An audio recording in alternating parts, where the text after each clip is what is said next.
Some watches, when they arrive, I'm really excited and I open up the package and I look down at this watch and I think, oh, that's okay. It's not bad, but it's okay. But then I start looking at the details and then I start to realize that this watch is not okay. It's actually something rather special, and it's rather special because of those details. And that's what I'm going to be showing you today, a watch with some very special details that might make it a rather special watch.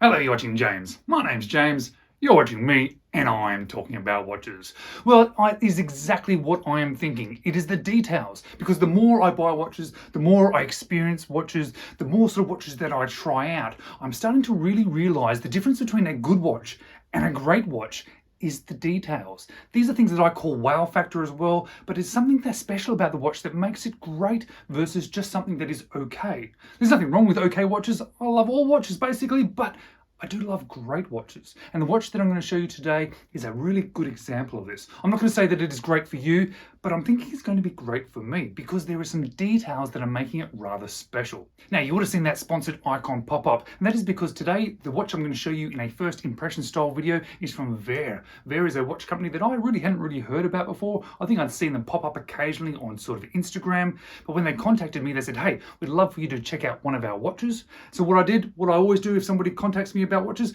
I jump onto their website and I look, and something surprised me, because normally when I go on a website looking at watches from companies, I normally find a couple that I like. There's usually definitely a few that I might go, oh yeah, they're okay. There might even be a standout watch in that sort of collection. But then there's a generally whole heap that I just think, oh yeah, they're fine, but not for me.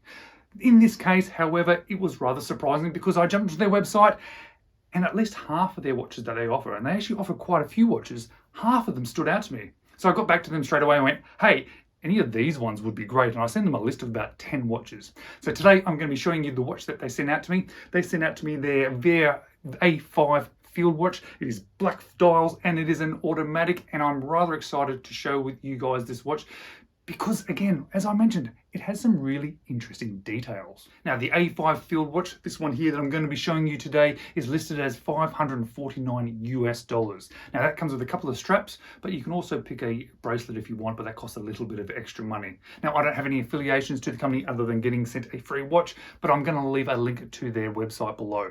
Definitely worth checking out. As I said, I don't often come across a website full of watches from a company that I like a lot of them. But let's flip the camera, and in a first impressions style video, let me show you these details, the things that really stood out to me about this watch. Let's check it out.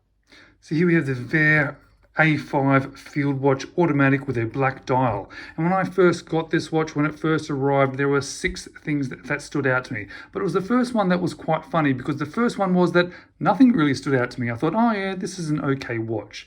It wasn't until that I spent a couple of minutes, and it only took a couple of minutes of really looking over it, then I realized, ooh, I'm completely wrong. So that surprise of being wrong was the first thing that stood out to me. The second thing that stood out to me is the couple of colors that are on this dial. And they're done really subtly, but they're done really well. Yes, we've got a nice red second hand, really long with an arrowhead. I like it. What I didn't see initially was up in the chapter ring there's some numbers. We've got 5, 10, 15, 20, etc. working its way around, and they're all in yellow. So it's nice to have that little touch of color. I know it's only a little thing, but just having a little touch of color, especially from a field watch, which is meant to be relatively simple looking, having those little touches of color, those little pops of color really stood out. But it was the third thing that really stood out to me that really grabbed me and really sort of made me think, oh, actually, this watch is something special, and that is the case shape. Check it out. Now, I know it's only a very slight outward curve, but when you feel that, when you see that, when you think about that, it just looks and feels amazing. It really is a nice case shape. I've had a couple of watches now that had that sort of slightly bulged sort of case, and I like every single one that I've had. There's just something about it, rather than being flat or rather than being sort of angled, it just has this lovely texture to it, this lovely curve, and just feels nice. And when it's on wrist, it gives you a really good on wrist experience. The fourth thing that stood out to me was the Miyota movement. I have to admit, initially I thought, oh, this is an 8 series Miyota. Oh, this is a little bit of a sort of average sort of automatic movement for this sort of price.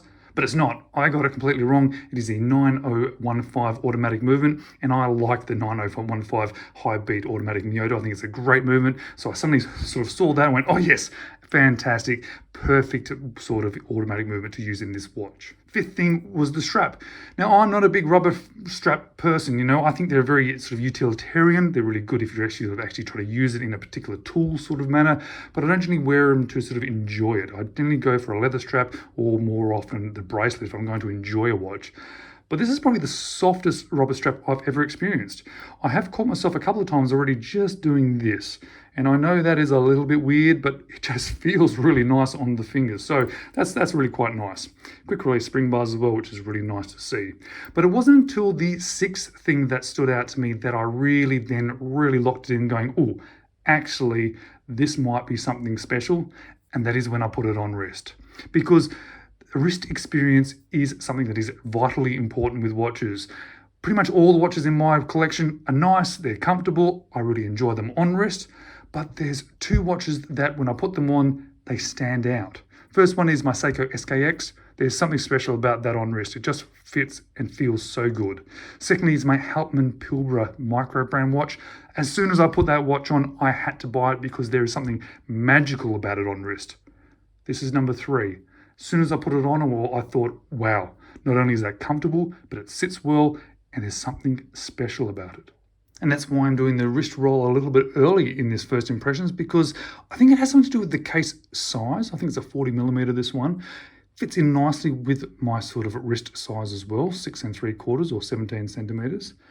Has something to do with the height. It's quite a slim watch. I think it's around about 11mm, but that includes the sapphire crystal there.